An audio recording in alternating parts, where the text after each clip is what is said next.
ब्रह्म अनुभूति स्टीयरिंग हमारे पीछे देख रहे होंगे सेंट्रल बार एसोसिएशन का आज जो है ये बात करते हैं नामांकन चल रहा है। आप देख रहे हैं सेंट्रल बार एसोसिएशन का नामांकन चल रहा है और महासचिव पद के प्रत्याशी ब्रजेश कुमार यादव जी से बात करते हैं। ब्रजेश जी, जैसा कि इस नामांकन में आपके जो जनसमूह जो एक सैलाब था आपके पीछे, उसको देखकर तो लगा कि जो है आपका जो बहुत ही बेहतर है और आप पूर्व में भी अधिवक्ताओं के लिए काफ़ी अच्छे कार्य कर चुके हैं। आगे का आपकी योजना क्या है अधिवक्ताओं के लिए? देखिए, मैं सन 2015 व 16 में महासचिव चुना गया था। 1908 की बार एसोसिएशन में सर्वाधिक मतों से तब मैं महासचिव चुना गया।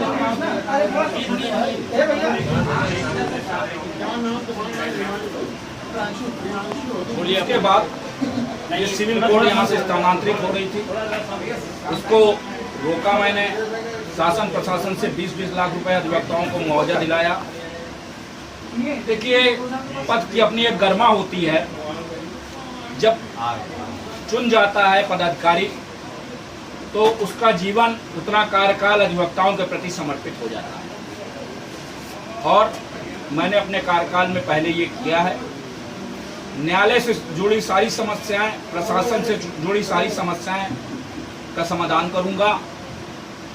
चूंकि मैं शुद्ध रूप से नियमित वकालत करता हूं। कुछ ऐसे भी प्रत्याशी हैं जो नॉन प्रैक्टिशनर पदों पे लड़ रहे हैं, तो अधिवक्ताओं का दर्द वही समझ सकता है जो नियमित वकालत करता है। अभी एक दृष्टांत आपको दे दें कि लखनऊ में कमिश्नरेट प्रणाली लागू हो चुकी है। पहले हम लोगों को प्रशासनिक मजिस्ट्रेटों के सामने अपनी बात रखने का मौका मिलता था, लेकिन अब मुकदमा भी पुलिस करती है और मुकदमे की सुनवाई और जमानत भी पुलिस देती है। तो ये न्याय कहीं का नहीं हुआ। जो धारा 145 शांति भंग में वो चालान होते हैं, 133 में कार्रवाई होती है, ये सारी पावर जो है एडमिनिस्ट्रेटिव मजिस्ट्रेटों को वापस दिलाऊंगा। ये लड़ाई मैं लड़ूंगा और मेरा जीवन, मेरे परिवार का जीवन, मेरे पिताजी 2 बार सेंट्रल बार के अध्यक्ष रहे हैं, 1 बार मैं महामंत्री रहा हूं, मेरे भाई भी वकालत में हैं, तो मैं अधिवक्ताओं का दर्द समझता हूं।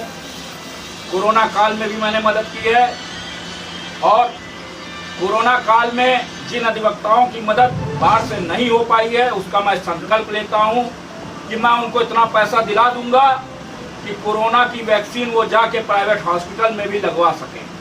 विजय जी, एक चीज़ मैं और आपसे जानना चाहूँगा। अभी ये कोरोना काल की बात आई तो बीच में हमारे जो अधिवक्ता बंधु जो थे, ये बीच में काफ़ी परेशान भी हुए थे क्योंकि इनकी इनकम ऑफ सोर्स रुक गई थी। तो इसके लिए गवर्नमेंट का कुछ ऐसा प्राविधान क्या बनना चाहिए आपको लगता है कि हमारे अधिवक्ता बंधुओं को भी कुछ ऐसा मानदेय या कुछ ऐसा प्राप्त हो कि ऐसे बुरे वक्त में कुछ इनके भी परिवार का सहारा हो सके?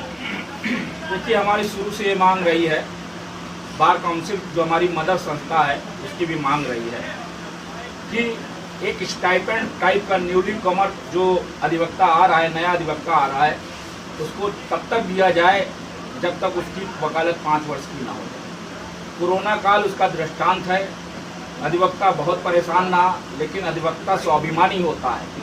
उसने अपने हाथ किसी के सामने नहीं फैलाए, किसी तरह से उसने सब अपना गुजारा बसर कर लिया और स्वाभिमान से जिया कोरोना काल में।